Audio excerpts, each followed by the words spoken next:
Hey, I'm James. If you are in the market for a mixing console, perhaps to record your podcast, your live stream or broadcast your radio show, then today we're going to be looking at two excellent options, the Rodecaster Pro and the PodTrak P8.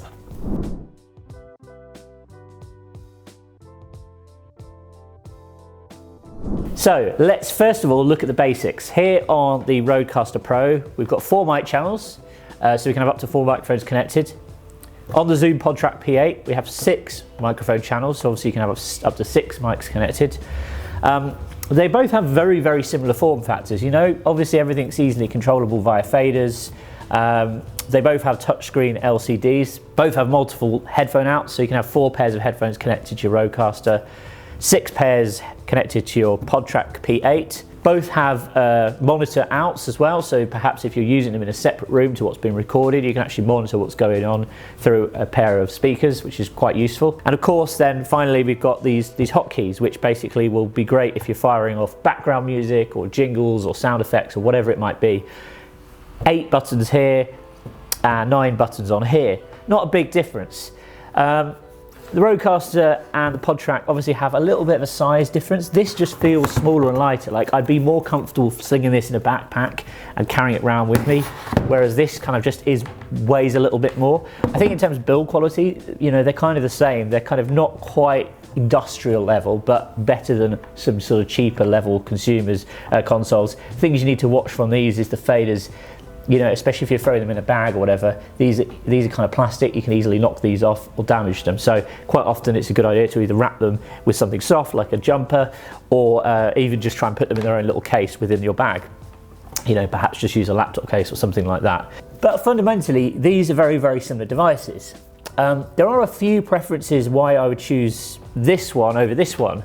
I think firstly, the user interface on this LCD screen is just much easier to understand and follow. I think, although this is just as good in terms of touchscreen responsiveness, Rode have really thought about the layout. For example, when you're connecting your microphones, if you're a novice, perhaps you don't have a huge amount of understanding about audio engineering or processing, the options on here are kind of just written in plain English. So for example, you can choose what type of microphone you've got connected. You can choose even right down to the model. So if you've got a Rode Podmic connected, there's an option for that. Or if you have a generic dynamic microphone, which will behave very similar to this, there's an option for that. Likewise, if you're connecting a condenser microphone, which we're going to be doing in a bit, I'll give you some examples of both of these recording off different types of mic. Again, you can choose condenser microphone. Whereas on the PodTrak, you've really got to select the volume level correctly and fine tune it depending on the microphone you're actually using. When I say the volume level, I'm not just talking about the fader, I'm talking about the actual preamp within the unit. One benefit over the Zoom preamps, I think, is they are a little bit cleaner. So if you're driving a microphone such as the Shure SM7B, which is really popular for podcasting, this one has got up to 70 dB of gain, which is more than enough to power a gain-hungry mic like the Shure SM7B. And I think the quality of the preamps in the Zoom does have a little bit of a better quality advantage, perhaps over the Rodecaster. However, if you're, for example, doing a live stream, you want to actually connect these up to your computer and use them as a mixing desk to record or stream a live broadcast, the Rode hands down wins just because it's got more integration with your computer. You can fine-tune and control elements of this using the Rode software. To my knowledge, there isn't a bit of Zoom software yet. Another disadvantage of the quality of these devices is the Zoom only records in 16-bit, which needs to be sorted out in my opinion, because we're recording at 24-bit over here on the Rodecaster Pro. The Rode has got slightly more options in terms of processing. Yes, we have got a few bits on here, such as noise reduction and compression. The Rodecaster just gives you, again, more granular control over the types of processing that you're applying to your microphones, which can allow you to sweeten up your audio and also save time in post-production as well. Another thing I really like about Rode, and again, I think maybe it's slightly unfair to compare it to Zoom because this device has only been around for a couple of months, whereas this has been around for probably about 2 years. Rode are really good about releasing regular firmware updates. So that basically means, obviously, this has kind of got a computer chip running within it.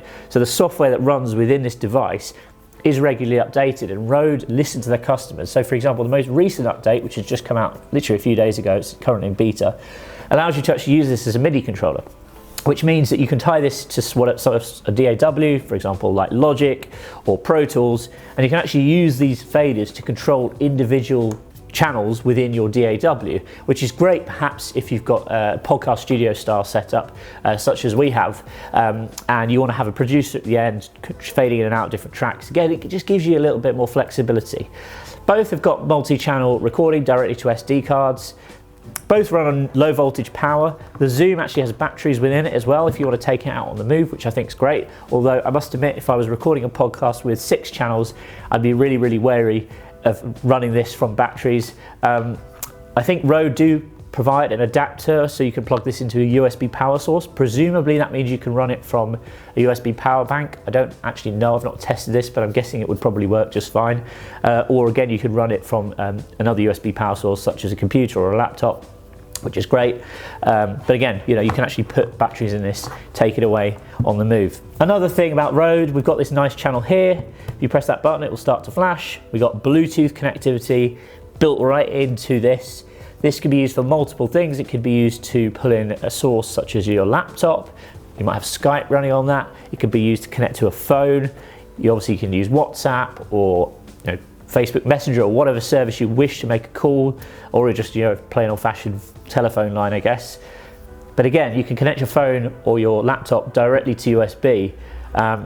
However, you can do that with a Zoom, but it requires a little extra plug-in, which you kind of have to plug into this port here. I don't understand why Zoom have taken a device to the market 2 years later than this and not bundled in certain functionality. I think the lack of Bluetooth built into here is an obvious mishap. I think the fact that the software on here is not as nice as the software on here is an obvious setback. I really can't understand why Zoom haven't tried to outdo the Rodecaster versus just releasing something that's kind of very similar, but perhaps doesn't provide as much functionality and as much rich detail as the Rodecaster. I think Zoom have got some catching up to do, and I certainly think if I was going to bring a new device to market 2 years after another device, I'd try and outdo them. I'd try and make it 10 times better than this device, not just kind of on par / in some areas slightly worse. Zoom have got a great history though with these such devices. They have handheld devices. We've used these for a number of years. They are known to be really reliable. They are known to have really good quality. Rode, this was sort of like their foray into this kind of device. Traditionally, Rode have always made microphones, and they make very good microphones. But as I mentioned, I'm kind of surprised that Zoom haven't sort of bundled in a little bit extra functionality to make it more comparable. But ultimately, I think it falls down to personal preference. The price difference is pretty minimal. This is slightly cheaper than the Rodecaster. However, the Rodecaster perhaps is a little bit more heavy, not as portable as this. So if you're out on the move a lot, you might want to go on with this one. If you really need good quality preamps to drive SM7Bs, for example, you might want to go with this. Or if you were just used to using Zoom stuff and you kind of like Zoom stuff, then perhaps you want to go with this option. But let me know in the comments below and tell me what you think. Are you thinking about purchasing one of these devices? Have you tested one out? Are you thinking maybe one or the other? Let me know in the comments, I'm intrigued to know. Now let's crack on and do some microphone tests. Okay, so now I'm recording into both of these devices using 2 Rode Podmics. These are not the best, but not the worst kind of microphones. They're about $100 each. They're both dynamic mics, which kind of means that they're not super sensitive. They are a little bit gain hungry in terms of they require more of a boost than a condenser microphone would. Tell me what you think of the quality. We are recording directly both devices onto an SD card, and this is what it sounds like. So tell me what you think in the comments.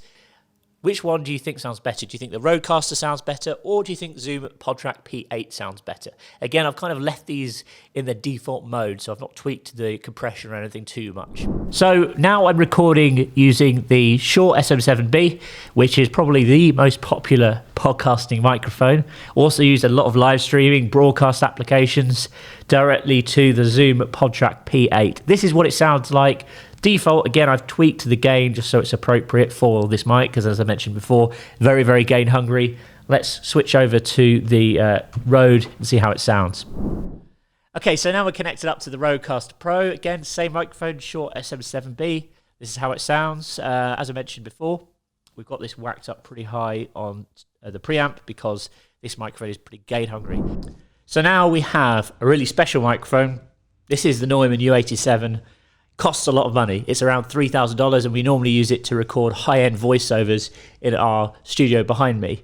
And generally speaking, this is considered widely to be like one of the best microphones in the world. It's been used to record all sorts of famous albums and artists, and it's been around for a really long time. So in terms of microphones, this is probably as good as you're going to get. We've currently got it connected to the Rodecaster Pro.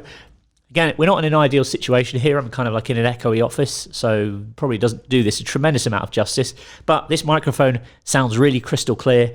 And the only thing that will really dampen how it sounds is by putting it into a poor quality interface. So really, if you have a good microphone and it goes into a lesser quality recording device, it will actually affect how the microphone sounds. But I want you to tell me, how do you think the Neumann U87 sounds when it's recorded through the Rodecaster Pro?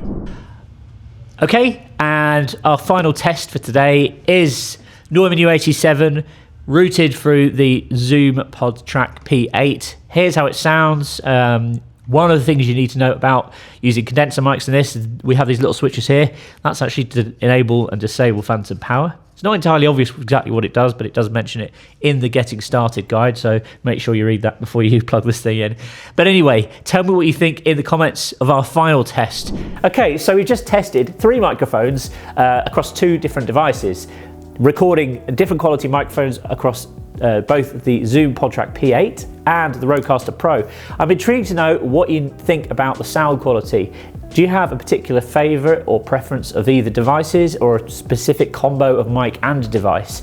Someone always has an opinion on these, so if you do, please let me know in the comments. I'm sure you are leaning more towards one or the other. Hope you've enjoyed this little comparison video. I'm always making videos like this one, so remember to press that like button, hit that subscribe button, and turn on your notifications for more updates and videos just like this one. And I'll speak to you soon.